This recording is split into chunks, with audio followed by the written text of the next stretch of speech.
For the first time this year, our drivers will cross the northern border in hopes of taming one of the toughest road courses on Canadian soil. Mosport is fast, flowing, and unforgiving, so limit your mistakes as we get ready to watch Round 7 of the Porsche Owners Club Series, and you'll see it all live here on the Global SimRacing Channel. Hi, I'm Joe Peak, and with me in the booth is Roush Racing driver Joey Atterbury, and behind the scenes is our director, Christian Duploy. And he's using cameras provided by Dougie Beard. Now, Joey, this place is officially named Canadian Tire Motorsports Park, but most people just know it as Mosport. Yeah, that's exactly what I know it as, is Mosport, but you're right. CTMP, Canadian Tire Motorsports Park, whatever you want to call it. An incredibly fast and flowing circuit. 10 turns, 2.459 miles to be exact. And even that Mario Andretti straightaway isn't even straight on that back straight right there. So lots of elevation, and you better be brave around here. Now, as for the championship, things getting interesting as well on that one, as it looks like up in the GTEs, Andrew Chinichi is starting to really pull away, but he's not here today to try and hold on to that. Fulton starting to drop off. Real quickly, Joey, why don't you show us what's happening in the GT4s? Yeah, GT4s are just across the page over there, and right now it is currently Federico Del Toro 19 points ahead of Christopher Marciniak and 33 points ahead of Rob Russell. And then, of course, for today's race, we're looking at the standard fare of a 40-minute event for our drivers. Porsche GTE for the faster class, the GT4 is the slower class, and they have 2 spare cars waiting for them if they run into trouble. Getting ready to go green as the pace car is already in. And Dylan Scott will have control of the field. There it is, green flag out. Almost looks like Chad Duncan had a check up there, so he didn't get a penalty as our field comes across the line down into turn 1. And it looks like Scott's going to be able to run away with it while Duncan fights with Shulam for that second position. Into Clayton they go. Are we going to get out the other side clean, Joey? The top 3 are kind of single file, but after that is definitely 2 wide action. You see one of the cars creeping up in the rear view there. That's going to be, I believe, Will Castillo forcing it 2 wide through what is turn number 3. And now we're going to plunge down the hill again. Look at this. Thing's getting crazy here in the back of this GTE field. Almost 3 wide coming up into Moss Corner, and somebody gets banged off to the outside. Looks like Michael Bolton is going to be the worst off of that crew, but he's able to get back onto the track, so hopefully minimal damage on that car. Moss Corner down there is always tricky, and these are the GT4s. Christopher Marciniak holds on to that pole position, leading all 3 of these cars here. John Momeyer is that second place car, defending from Adam Abrams, going down the back straightaway on the first lap. Marciniak just ahead of him by about 1.5 seconds. At this moment, Adam Abrams still sticking close behind up into the braking of turn 8. But there's your podium as Larry Haas will bring up the tail of that field. So a little bit of a look there from Adams coming down into turn 10, but nothing doing this time by. Marciniak continues to peel away while these squabble over best of the rest. Mosport is just such a cool track, and really as we get through this 40-minute race, can't wait to see how everybody races this out. This is a good run from Adam Abrams, going to poke the nose here in turn number 2. Momeyer is pretty wide. Can he get the front end tucked back down towards the apex? Hangs tough around the outside. We'll cover the inside coming into Quebec, and that will at least keep him ahead for now. For John, this is going to be an important race. He has yet to have a podium from what I can see in my stats here in the POC. And with only 4 cars here today, he has an excellent opportunity to finally get a trophy.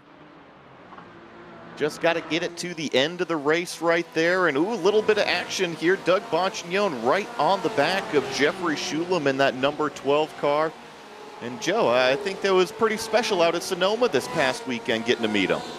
Yeah, absolutely. We got to see Doug in person, say hi real briefly, and he's had his time out on the real racetrack, but he wants to try and get some practice in here. He even mentioned that he needed some more time before he took off from saying hi to us to get in the car here in the virtual world to find some speed. So far, able to put himself into 4th is behind. Rondeau and Castillo are fighting for 5th position. Will gets chopped off down into the apex of turn 3. It's such a tricky area down there, and now we head down the hill towards Moss Corner. This is the area that we saw a couple of those door-banging moments here on lap number 1. It certainly seems like Will Castillo following right in the tire tracks of Mark Rondeau. Now out onto this back straight, also known as the Mario Andretti straightaway. And I've noticed that with the open setup, sometimes these top speeds can be a little bit different.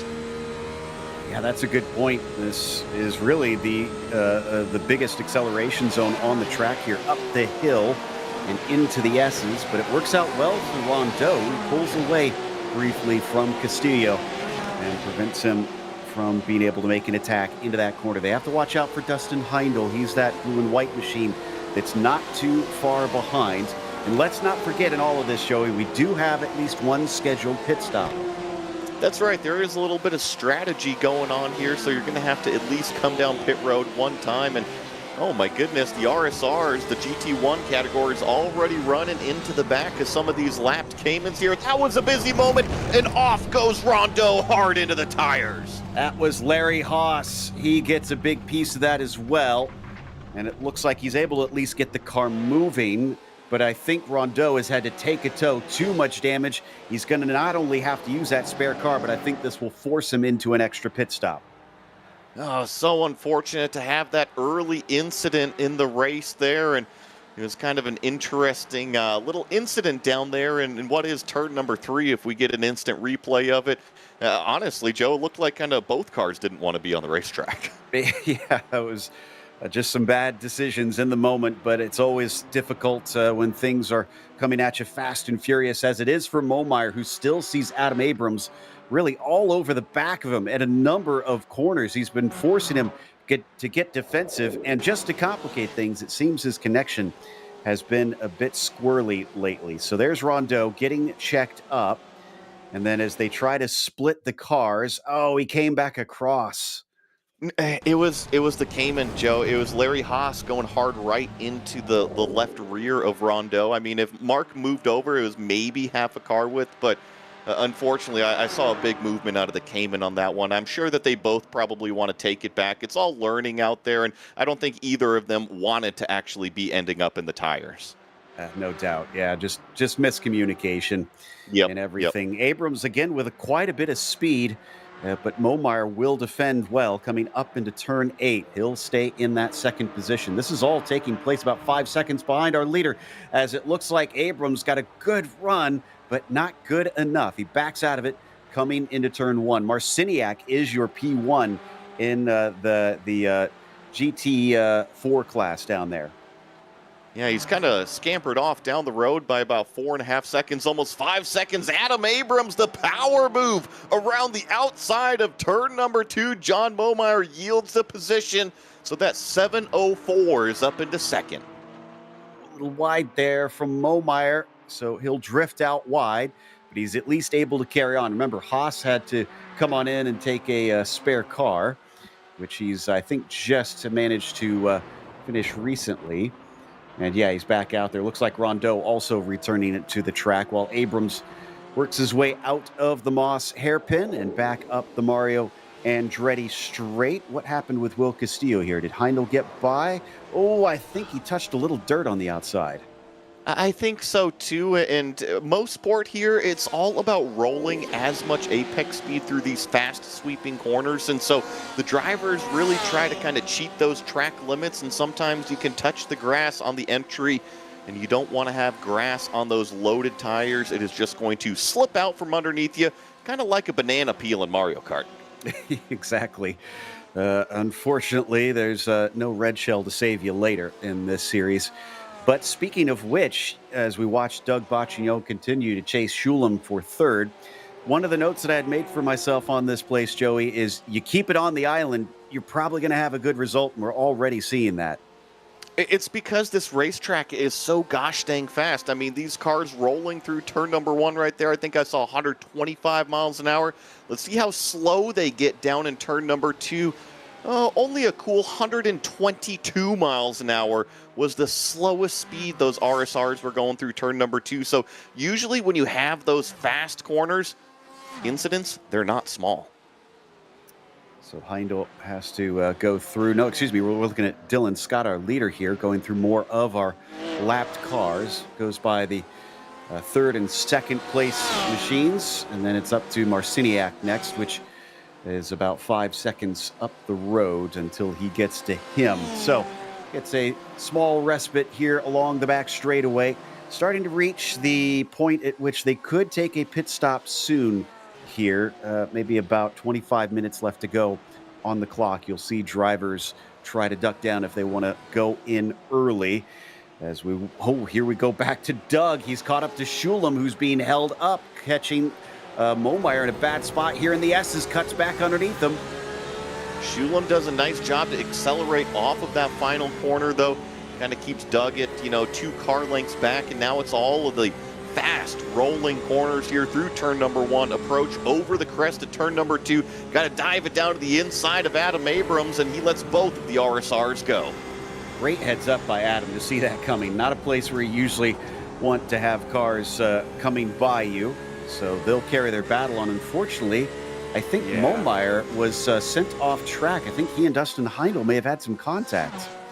You know what? It was another one of these incidents down at turn number 2. I'm sure we'll get a replay queued up, but they both just kind of blew the corner together.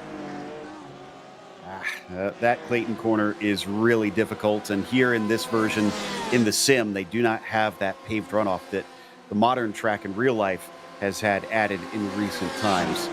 Doug's been all over the back of Jeff Shulam ever since he got slowed up by that traffic. Oh, he's got a big run coming up to the brake zone, but he runs out of straightaway. Looks like Jeff sends it in a little deep as well to try and cover off any pass attempts from Doug as Jeff continues to hold on to that podium position. They'll come around to tick another lap off. We'll see if Doug here in this bright green number 58 can maybe close this gap a little bit more. He was so close on the end of the back straightaway, but then maybe a little bit of the dirty air just kind of crept in some understeer. This was the incident in turn number 2. Watch Momeyer go off in front, and Dustin Heindel says, "Ooh, that looks fun," just kind of follows him off. Target fixation at its finest for Dustin Heindel. A good job keeping it from running into the wall, though, as it looked like in the background. We could see Momeyer just clipping the concrete to the inside. So he may have gotten a bit of damage out of that as well. Back to the battle for P3 in the GTE class. Doug, about half a second behind. And you talked about being so close to that car ahead.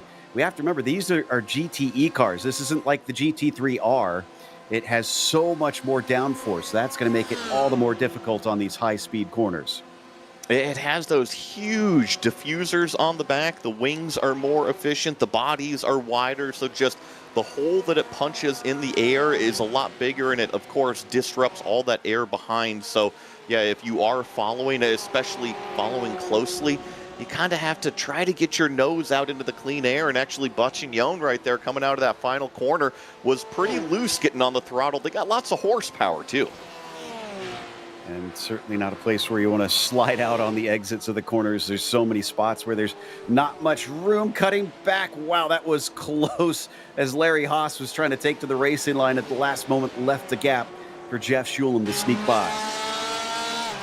Close moments all around, but that is what multi-class racing is all about, is that you have to not only be able to perform in your own car, but you have to be able to read that traffic, and especially if it's slower traffic, be able to get around them in a safe manner. And we're looking at roughly 10 seconds per lap difference between the two classes. So yeah, they are absolutely rushing by and are going to be lapping these GT4 cars many times over the course of the race. Up ahead, Scott is still your leader in these GTEs. We haven't talked about him, but Jad Duncan not doing a bad job here today. He sits in a kind of a lonely second. Yeah, it's just kind of right up the road. There's a shot of Jad Duncan there in the black and yellow number 83, and he was hanging tough, I would say, for the first kind of few laps. Only about 1 second behind our leader, but then we ran into that Cayman GT4 traffic that you were just mentioning, Joe, and I think that Dylan Scott was just able to get through a little bit more efficiently than what we saw Jad Duncan do, and that's kind of where that gap came from. Interestingly, Duncan has the fastest lap of the race. Now it's by 1/100th of a second, but he's still, like you pointed out, it looks like he can keep pace with Dylan Scott on one lap out there. It's just a matter of whether or not he could push to get back up to him, or maybe he's holding on to his tires a little bit. And here at CTMP, if you get held up in some of these fast corners, you had mentioned the aerodynamics on these RSR cars, call them GTE cars. The Cayman GT4's significantly less grip, right? If you get held up in some of these fast corners, you can see multiple seconds disappear. Still hot on the heels of Jeffrey Shulam. Doug, once again, seems to reel him in. I'm wondering if that is a difference in the setup of the car, or if just the draft is that powerful up that straight. I've noticed that Doug is a little bit better on the back half of this circuit, so it kind of lead into that point, Joe, is maybe he's got a little bit more top speed in the car. Maybe it's running a little bit lower. It's just a little bit better in the draft following Jeffrey Shulam, but that's just pure speculation. And now on this half of the track, it seems like the downforce levels, or at least maybe the confidence, the grip level out of Jeffrey Shulam's car is a little bit faster than what we see out of Doug. Sending it deep down into Quebec corner. That's another strong portion for the 58 as he regains a bit of time on the rear wing of the 12. What about here at Moss Hairpin? This is going to be the critical corner exit, shifting down into second gear as he tries to line it up and get off the corner as quickly as possible onto the throttle. Shulam will deny him once again, just very strong off of that slow hairpin. That's the key, right, is be able to nail those corner exits, get on the gas before your competitor can. And look at Doug start to really reel him in on the back straightaway, up to 1 car length back going into this brake zone, but then off just a little bit early. And I don't mind that, especially with how high speed it is off of that back straightaway. Sometimes the early lift and the early brake just gets the grip to the front tires, but Bacchignon a little bit wide coming out of the final corner. Watch that exit curb coming out of whites. It can bite you if you hit it wrong, and I've seen many cars be spit back into the pit wall there on the inside if they slip up too far on the exit of the final turn. And that cost him quite a bit. Look at the gap now. It's up to 0.7 of a second. This is a significant difference compared to what we saw last lap. 100%, but if you're in Doug Bacchignon's shoes right now, it's just, you're just as fast, you can close in that gap, so focus on your own markers, kind of delete that car off of the windshield in front of you and say, okay, where's my brake marker, where's my apex, where's my minimum rolling speed? Let's nail every single corner out there, and that gap will continue to shrink, especially being in the slipstream. Like we're seeing right here. Again, much better speed as he's got about 4 miles an hour of advantage already over him, reels him back in, but then runs out of opportunity. I kind of think when we hit that 20-minute mark, if you're Doug Bacchignon, it's time to dive into the pits. I think that's a good option, right, to do that undercut. They're going to run up on, I believe this is John Momeyer here in the Cayman GT4. He leaves the door wide open. Oh, there goes Bacchignon, loses it in the apex of one and door slams Momeyer. I think that John's going to be able to recover before he hits the tire barrier, but that was an extremely close moment. And credit to John Momeyer, because that probably came out of absolutely nowhere, and he finds himself shoved into the gravel and grass. He's already had a moment coming down through Clayton Corner where we saw him touch the wall a little bit. He's probably just thinking, guys, let me get my 3rd place. I'm trying my hardest here. Yeah, that's probably exactly what's going through his head. And you're right, he left a ton of room at Apex, and it was just Doug that got a little bit out of shape, and now got another car coming up. I believe this is Michael Bolton directly on the back end of this number 6 Cayman GT4 as he runs a little bit wide coming out of the Moss corner hairpin there, putting the power down, and then Dustin Heindel's going to follow through in the Cookie Monster machine. Yep, nice easy pass for him. As what's happened to Rob Leclerc? Oh, and a good example of what I was talking about, the car snapping loose as he gets the tires off into the dirt and rough stuff there on the exit of the corner. Thankfully, kept it out of the wall, looks like. Yeah, it kept it out of the wall and crucially didn't back it up onto the racing line. There was another competitor coming through, so really nice job on the rejoin to be respectful to all of the other people on the playground trying to get along. Exactly. It might only be 13 cars out there right now, but you do have to keep the heads up and share the track with everybody. As we come back to Dustin Heindel, he is getting close to Michael Bolton. This will be for a top 5 potentially, as the 127 has what the 117 wants right now. I think there might be just a little bit of damage on the front from that little off-track moment we saw earlier in the race for Dustin. Joe, the Cookie Monster was hungry. He went out there and ate some vegetables, some grass out there. It just didn't taste very good. Exactly. Well, cookies are sometimes food. So, he just he had to get his veggies in as he continues to try and pull him in. It's up to about 1.1 seconds now. Seems to have some decent speed. And last time by for Dustin, it was a 14.7.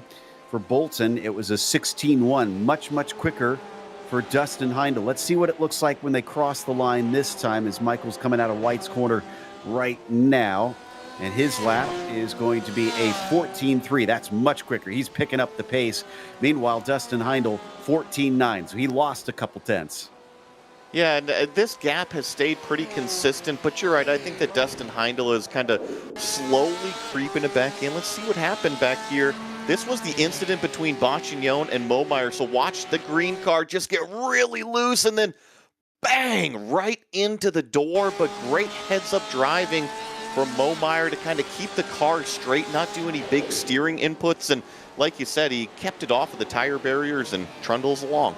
How scary was that for Doug, too? As soon as that car got loose on the inside, I'm sure there were some choice words going through his head. Yeah, but I think that's kind of a common area to get loose. So turn number 1 is diving down the hill, and it is just kind of a really breathe off the throttle, maybe a tap on the brake. So really fast, going downhill, plus all the weight is on the front end of the car. That's kind of naturally what happens there. Looks like we've had a recovery from Doug. He's now back up to Jeff Schulem once again. He'll go by Marciniak, our leader. No, he won't. Ooh, he's playing extra patient here and waiting until out of turn 1 before he finally goes by. All that hard work has disappeared, and Doug has to regain that 1 second that he's lost. Well, Joe, it's almost like he was seeing that situation before and didn't go in with his hair on fire this time. Yeah, no, I do think that was smart. That was another great moment of learning there from Doug Bacchignon, making sure not to make the same mistake twice.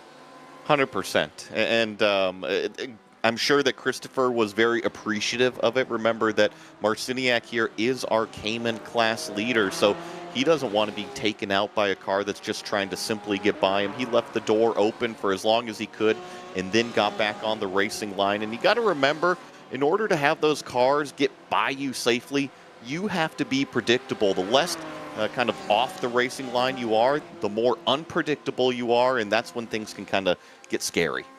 And if something is to happen to Marciniak, Abrams is only about 7 seconds behind him. Just a simple spin could hand that lead over to the 704, who is already on course to have his best finish of the season. He's had a 3rd place at round 3, did Abrams, but hasn't been any higher than that so far. And Joe, I'm looking at the clock right now. Got about 18 and a half minutes left in this race. And you had mentioned the pit stop window. I think that we are well within that, call it window for these guys to come down and put probably a new set of tires and fill it up with fuel, as looks like Mark Rondeau is going to go the outside way around Marciniak there in turn number 2. But usually halfway, we start to see a few of these takers come down pit road. At most, probably in the next 8 minutes or so. I'm anticipating the same out here. They have a somewhat narrow window that they set up for these cars due to the limited fuel cells.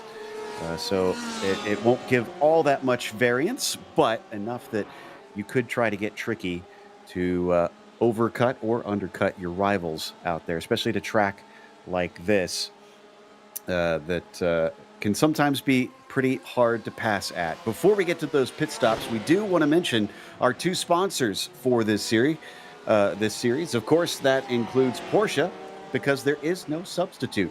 Find out more at Porsche.com. And Top Gun MG, helping financial advisors be the best of the best. Contact them today at TopGunMG.com. That's TopGunMG.com. And good timing. We wondered when the pit stops would happen. Dustin says right about now. And crucially, I expect Dustin Heindl to get a brand new bumper, actually a whole new car on this number 117. It looks like our Cayman class leader has also opted to come down pit road right here. So call it about 17 minutes remaining, and pit road becoming a busy place.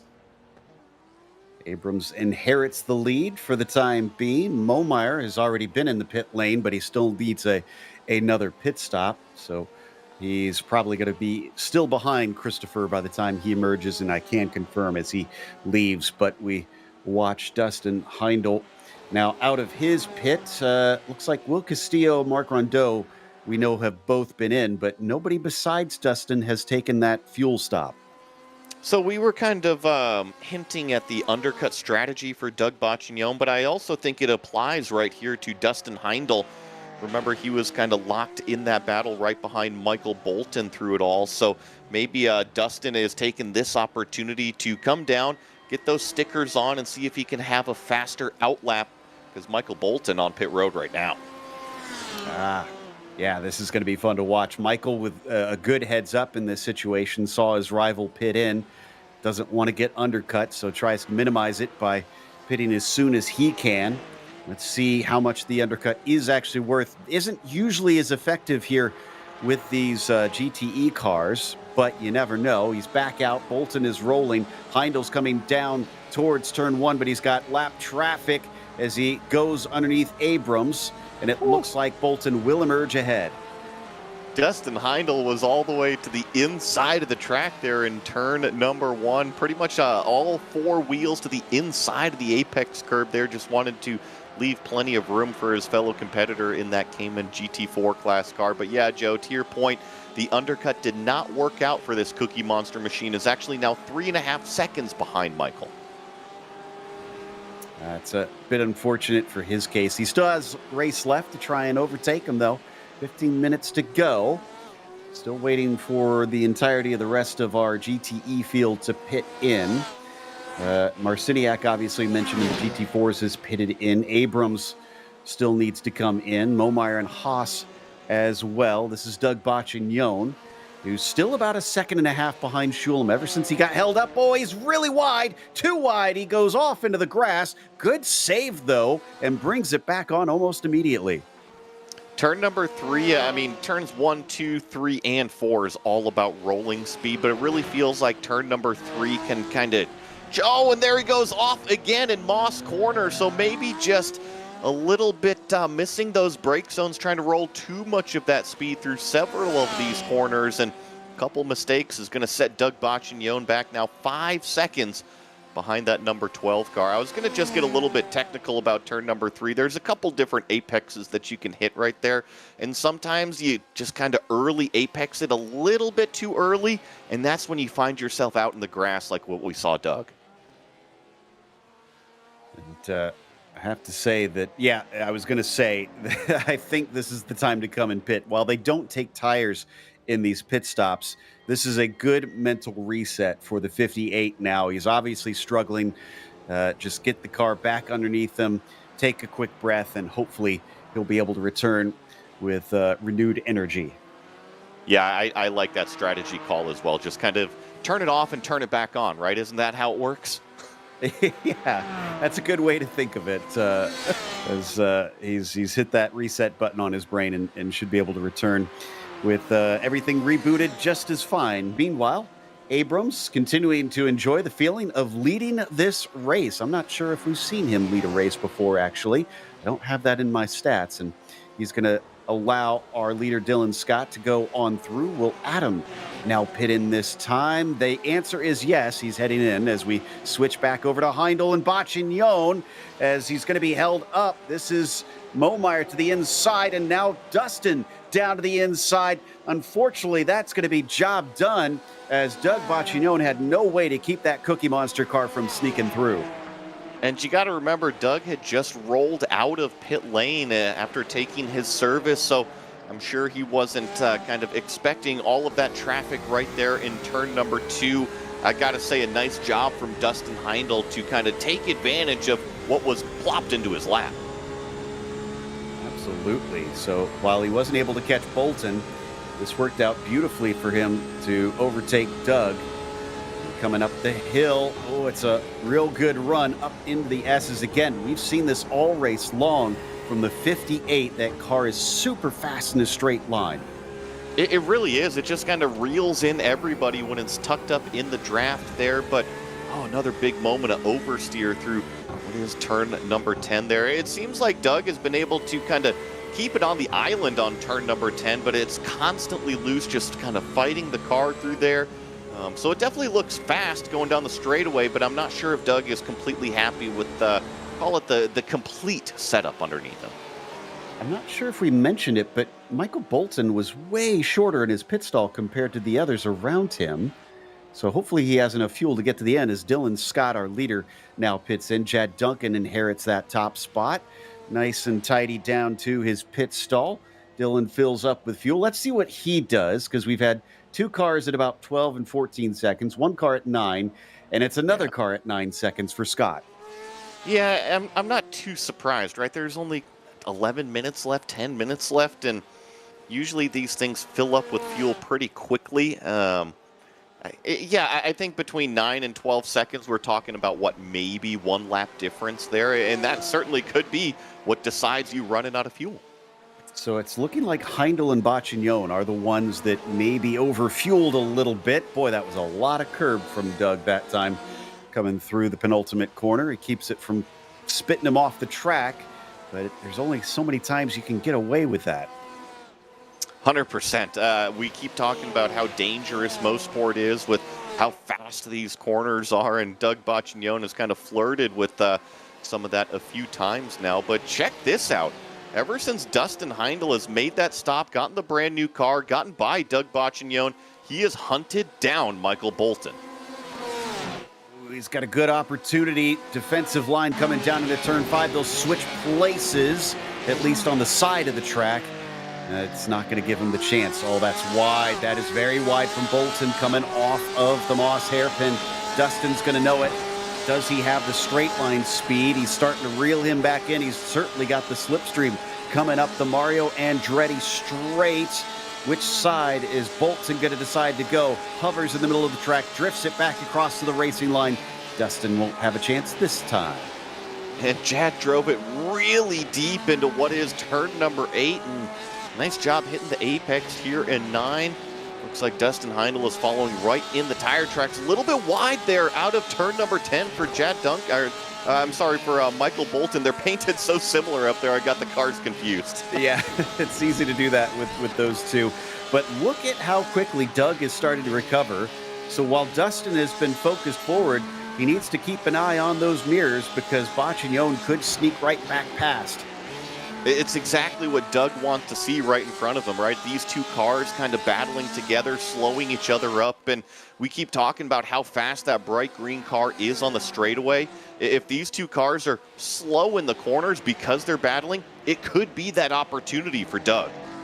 Less than 10 minutes to go. Chad Duncan going to be the last and final car to take a pit stop in the GTEs. This is much closer for Heindel this time. Will he finally get a chance to make a move down into turn 8, or is he going to have to wait until later? As much speed as you have, there's very little braking into this right-hander, and that will be his undoing. He doesn't have the overlap he needs.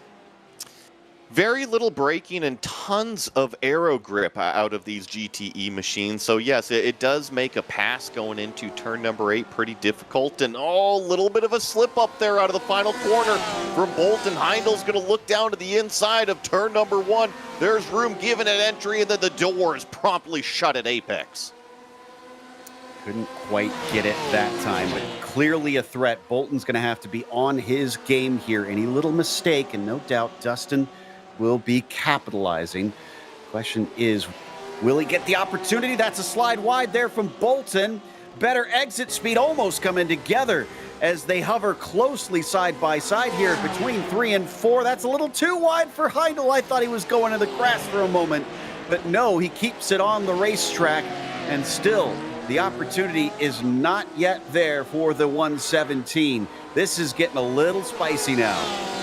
I'm with you. I thought that Heindel was sailing that thing off because his front right was flirting with the grass down there at turn number 4. So here we go on the back straightaway. The only difference is we've got a Cayman GT4 car directly in front of us. Thankfully, he sees these faster cars, sticks to the inside, lets the aero grip from the RSRs do their thing. Doug was the one that came out worst on that. He loses just a little bit to the pair of them. Much tighter to the inside for Heindel. Bolton has no chance to defend down into turn one unless he can find the grip around the outside. He does. He pinches him down, and that's going to keep him in that fourth place. This is a beautiful job by the 127 so far. You literally took the word out of my mouth. I was going to say beautifully driven from Michael Bolton so far. It is not easy to do this. There's a big send from Heindel down the inside of what is turn number 3. It looks like he's finally going to clear Bolton. It's not quite there yet. Bolton comes back at him. He's got better exit speed, a little bit of a lift down through turn 4, and the Cookie Monster car is once again shut out of the cookie jar. I mean, beautiful. This is fantastic racing. I thought for sure that Bolton had lost that position. Dustin Heindel had such a good run, and you know that Dustin is probably getting frustrated, but they're getting smiles inside those cockpits too. They are loving this fight, and here comes Bacchignon, the caboose on the train.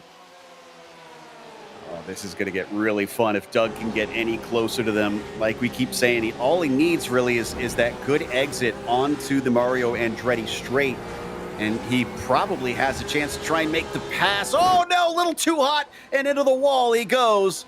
He found the problems of that White's corner like so many have in this race and races before.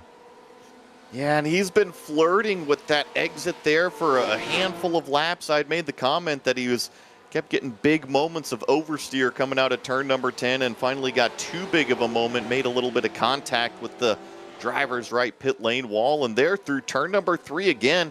It seems like Heindel is much more confident with the rolling speed, the minimum apex rolling speed through turn number 3, and really kind of cuts down that gap.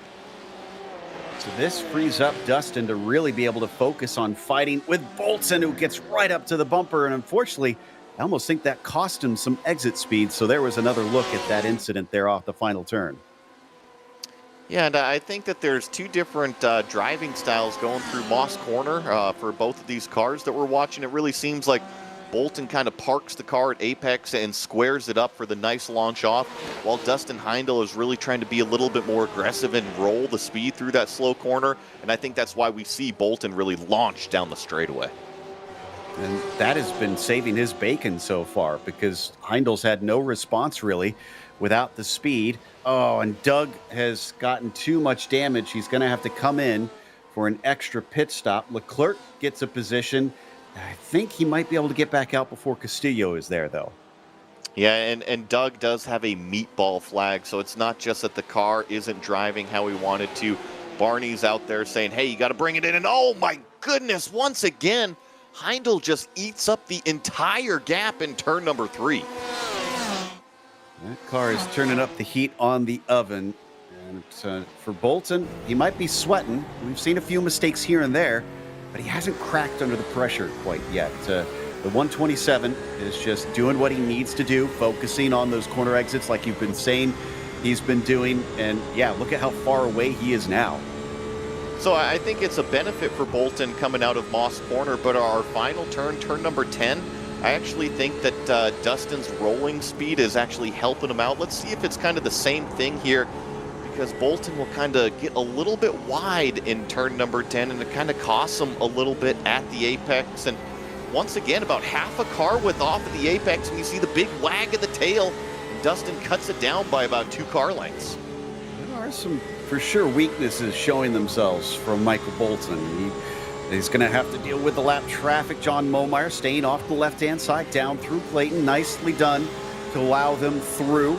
He's not battling with anybody right now. John just wants to get to the finish of this race, getting ever closer. Dustin Heindel used that chance to close in on the back of the 127.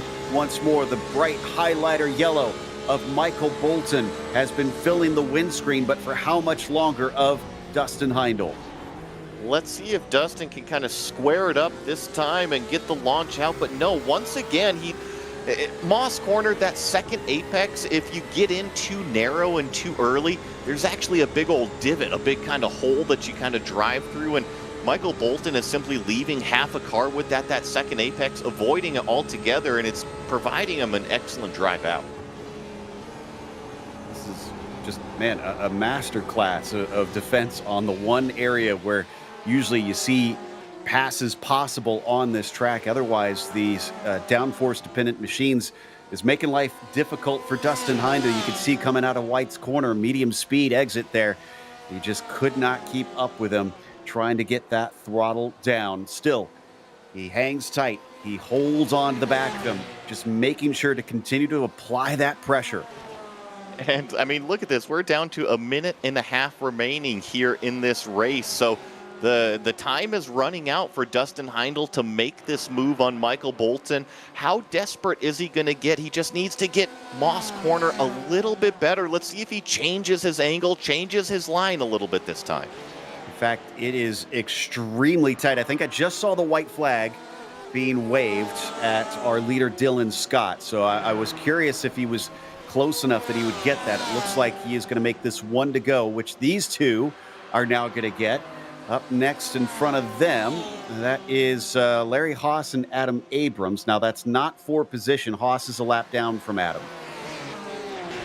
Let's see. Looks like both of the Caymans going to stick to the inside here. I think that's the proper way to do it, right? With those RSRs, they just have so much aero grip. Let them have the outside, almost like a prototype. There you see it. There's the white flag. One to go for sure for these two as they come around turn one. Heindel much farther away at this stage. Look at the gap that Scott has put on the rest of the field, though. While they just took the white flag, this is the Andretti straight he's already on.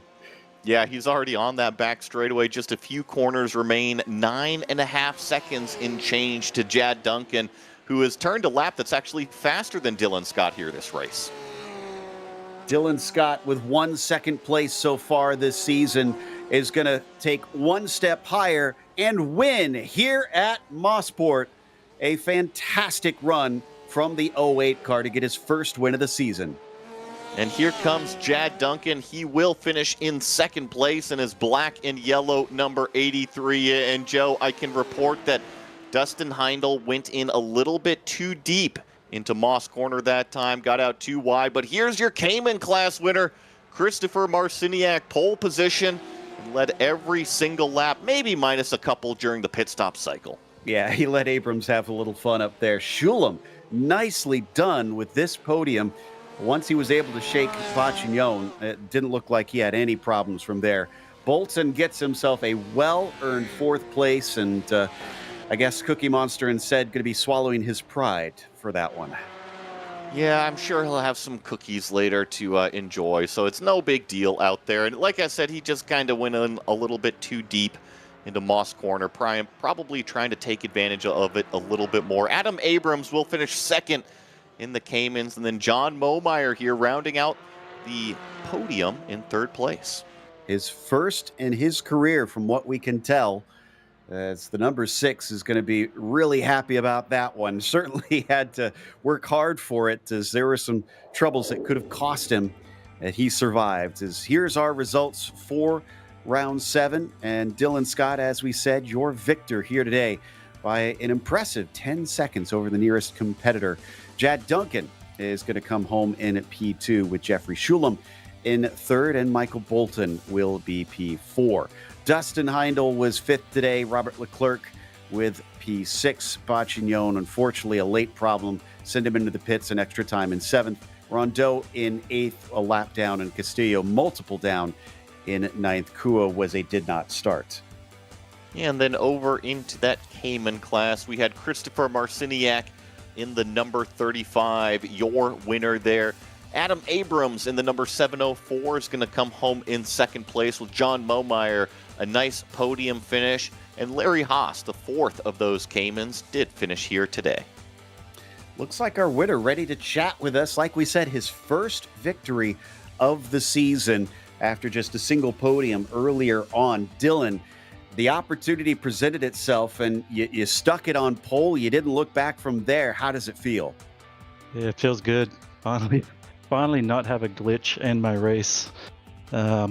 it's a good one. And I told Jad during the race, I'm channeling my inner Jad right now, trying to make it perfect every corner, not to make any mistakes, keep it online, hit on my braking marks, don't do anything silly. I made one tiny little mistake early on, and then from then on I said, no, let's just keep it calm and bring it home to the checkered flag. I wasn't going to let this opportunity get past me again. I don't blame you on that one. In a track like this, too, it seems like mistakes can be so costly. There's been a number of drivers that fell by the wayside and wound up in the wall. Was that on your mind? Did it cause any nerves, or were you able to block that out? Yeah, we were running practice during the week, and during the week the track was hotter. It was actually faster then. There was more grip, so there was less grip now. The thing is, you're at constant momentum, like top speed, trying to, you think, oh, I just need 2 more tenths. No, 2 tenths is a big deal because you're just at maximum speed as it is already. So, yeah, again, just trying to keep it clean, trying to keep it on track. I saw some big wrecks during practice. Figured I need to keep it on the black top. Well, now you finally broke that duck. Are you going to come back for more wins in the second half of the season? Well, yeah, I hope so. I mean, 1 or 2 might have got away during the season so far. You know what it was? A silly DisplayPort cable. That's what was glitching me out every time. Oh no! You can't even make that up. But I think if obviously Jad was fast, and I knew he was fast, and I knew I had to be smooth to stay in front of Jad. If Andrew Chinichi was here, if BJ was here, I'm sure they'd be pushing it. It's still, those guys are going to be fast as well. But yeah, the right track, the right circumstances, the right setup, I'll be there. I'll push them to the finish line. We'll watch out for you. And again, congratulations on a beautifully run race. Thank you, guys. Appreciate it. Dylan Scott winning in the GTE cars, followed up by Marciniak, who also gets his first win of the season. He's with Joey. Yeah, Christopher, congratulations on the win here today. Thank you so much. Thank you so much. What a blast. And I mean, pretty dominating fashion, a 33-second gap to second. How did that feel? Felt good. I think the practice paid off on this one. Definitely spent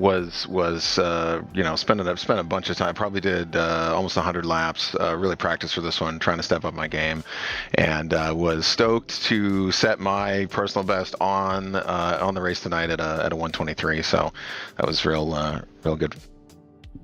Yeah, I see that a 123.94, easily the fastest lap of that Cayman class. And I got to ask you, what was it like at this racetrack with those faster RSRs? They just have so much more aero grip than the Caymans. Yeah, we they were playing by the rules. We were in communication and made sure that they could zip by in sections, the last long sweeper before the finish line and stuff like that. And so good comms from those guys. Stayed out of trouble, which is what you want to see. Well, while we've still got you here in the broadcast booth, is there anybody that you want to give a shout out to? Yeah, absolutely. Thanks for turning laps with me, Corey, Tom. A ton of practice in. Definitely paid off tonight. Super stoked. And shout out to my buddy Cody. Thanks for the support, guys. That was Christopher Marciniak bringing home the win in the Caymans in that white and red number 35. You can really tell this meant something for both of our winners tonight. And we're going to close things up with, again, a big thank you to our sponsors that help make this broadcast possible. Porsche, there is no substitute. And Top Gun MG. You can contact them at topgunmg.com. Thanks to the team today, Joey, Christian, and Dougie. Make sure to check out our social media, our website, and our merchandise store. And don't forget to subscribe to our YouTube channel so you don't miss a moment. Next time out, they're going to go back across the border, but not too far. Road America, Monday, April 21st at 10 p.m. Eastern will be our next round. But if you want more racing action, we'll be back with the Grand Prix Legend Series at Fuji very, very soon this weekend. Be sure to check out our other broadcasts that we have listed here. And until next time, race clean, race hard. We'll see you on the track.